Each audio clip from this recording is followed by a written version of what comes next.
Hello, greetings. This is Gilles Mention. I thought I come to say hello, to greet you, to welcome you. I hope you're having a wonderful time with this eclipse that was absolutely powerful, absolutely phenomenal. When I woke up this morning, I couldn't see it because of the clouds, but when I woke up this morning, I asked for amazing energy, and the universe answered me with some amazing answers beyond anything that I could.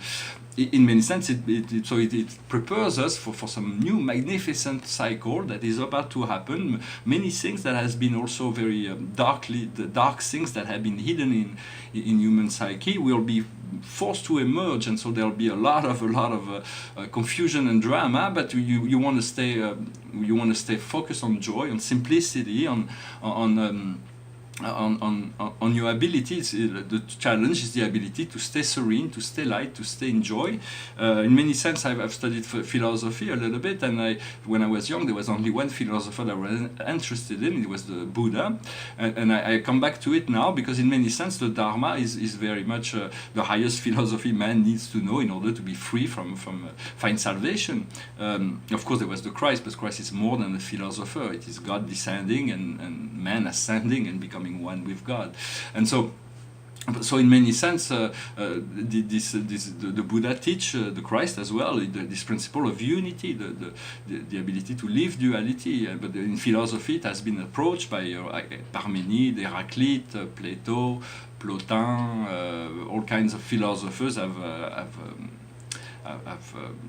express the duality, but with the sincere desire to return to that unity. And also this is really what is happening. We are getting higher reflections of ourselves in this unity. The highest wisdom for us today is happiness. It is almost obvious that the highest aspiration for man is happiness, but essentially it is Aristotle and Epicure that made that the essential focus for in many sense. Before that there was all kinds of but it was kind of obvious in many sense before that. And happiness from Plato says that the only way that can lead to happiness is virtue. We can get pleasure from vice, but we can get not lasting happiness. So there has to be a balance of energy in order to not be dominated by the lower aspect and stay focused on this freedom, this liberation. What we need to understand is intuition. It is what is our intuition telling us? Why we don't need to understand why it is telling us what it's telling us, but there is a meaning behind our intuition, and there is a great deal of intelligence that will be liberated once we accept to tune into our intuition and to follow that. What we need to do is the solution. We have to apply the solution. There is no more problems once we have the solution, and we are the solution. The solution has found itself, and it is complete, it is whole. And the general message will be the request. For it is we have to be clear in relationship to what we ask in the universe, because we will receive it. So focus on what you really want and know what you really want. It is very important. For sometimes we often don't really know what we need, but we have choice with what we want. But we should be able to understand what we want and what we need, and how to fulfill that. The universe can fulfill that if we trust, and if we have enough trust and perseverance and stamina and desires and willpower to overcome whatever obstacles stand in our way, depending on the desire and the objective, the goal. The general message from the Archangel today is the page of Gabriel: energetic, courageous, optimist, and jovial. Follow your passion. You are ready to undertake any challenge. Go on to new and stimulating adventures. So life will provide all kinds of new adventure. For life should be an adventure. I feel I have made this adventure more internal for many years, but I used to travel a lot more when I was young, and I'm going to return to that. For life, there is all kinds of things. I'm very interested in archaeology. I know where to discover certain things, but there is all kinds of logistics that needs to be worked out before discoveries are made. But archaeology is definitely, there is all kinds of treasures, physical treasures on the earth that has, for millennium, there was no banks, reliable banks, so people that had treasures, when they saw that there could be some political instability, put treasures away, and some of those treasures can be also cultural, or they could be the discoveries of manuscripts or things, or the statues, diamonds, gold, all kinds of things were put aside to and so there'll be interesting. I can sense that already. It's kind of fun. And so the card so we're gonna pull a card from the Akash, and see what the Akash is want to tell us today. It's about Asia. It's about Asia. It's about the Buddha. It's about Samadhi, the road, the road, the yellow brick road, the road that returns to the source, the central way between darkness and light, between good and evil. There is this central road that we need to follow all the way back to the source. And this card of Asia, of course, is so vast because it awakens past. It's supposed to awaken past life memory, and we all had past lives in Asia that were very significant. And during those past lives, there was certain wisdom and understanding. So we need to reactivate that within ourselves, to return, to reconnect to those magic powers, to this understanding of well-being and serenity.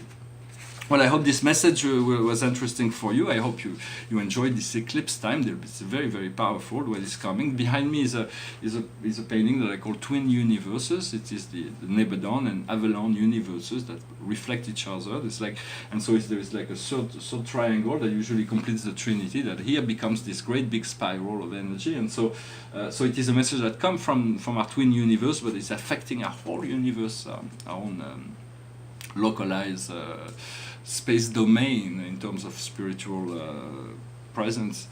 And so it is part of Metacosmic series. I enjoy this painting. It's one of the rare ones that is framed. I participated in a competition in Le Touquet, but I didn't really understand the essence of the competition. If I would have come there with a portrait, I might have been part of because they were not really, they were like landscapes and portraits, and then I come with these cosmic paintings. It was completely dismissed from the competition in terms of, but nevertheless it was interesting. It was in Le Touquet, it was a few years ago. It was interesting to participate in that, and so but I'm glad I also still have the painting.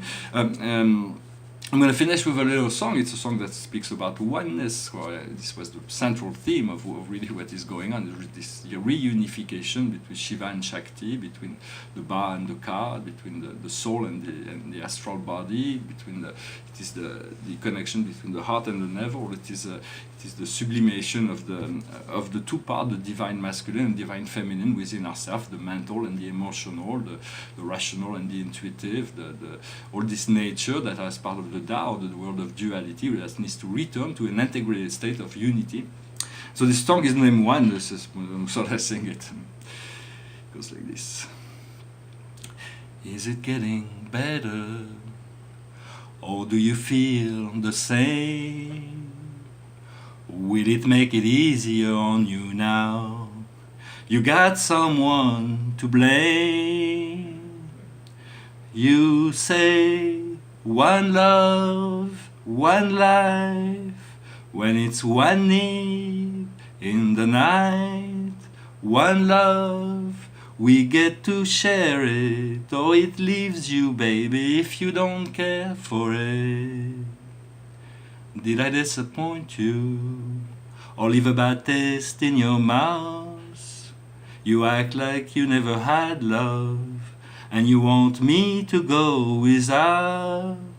Well, it's too late tonight to drag the past out into the light. We are one, but we're not the same. We get to carry each other one.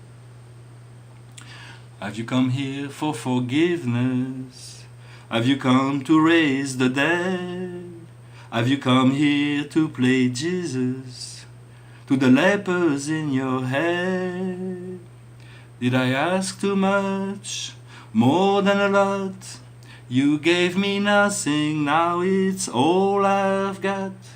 We are one, but we're not the same. We'll hurt each other, then we do it again. You say, love is a temple, love a higher low. Love is a temple, love the higher low. You ask me to enter, but then you make me crow. I can't be holding on to what you got when all you get is hurt. One love, one blood, one life. You got to do what you should. One life, with each other, sisters, brothers, one life, but we're not the same. We get to carry each other, one. Well, thank you very much. It is a wonderful song. It's not easy to sing, but some of them are easy, some of them are not. But it talks about unity and entering into this higher love, higher portal where love can be unconditional, and at which point we are no longer depending on anyone. For that is the problem within this song. Is depending on this love, this external love. So we have to tune into the sphere of infinite love within ourselves, and we'll naturally bring together all the love and partners and friends that we need. I wish you a wonderful day, and I'll talk to you later. Thank you. Namaste.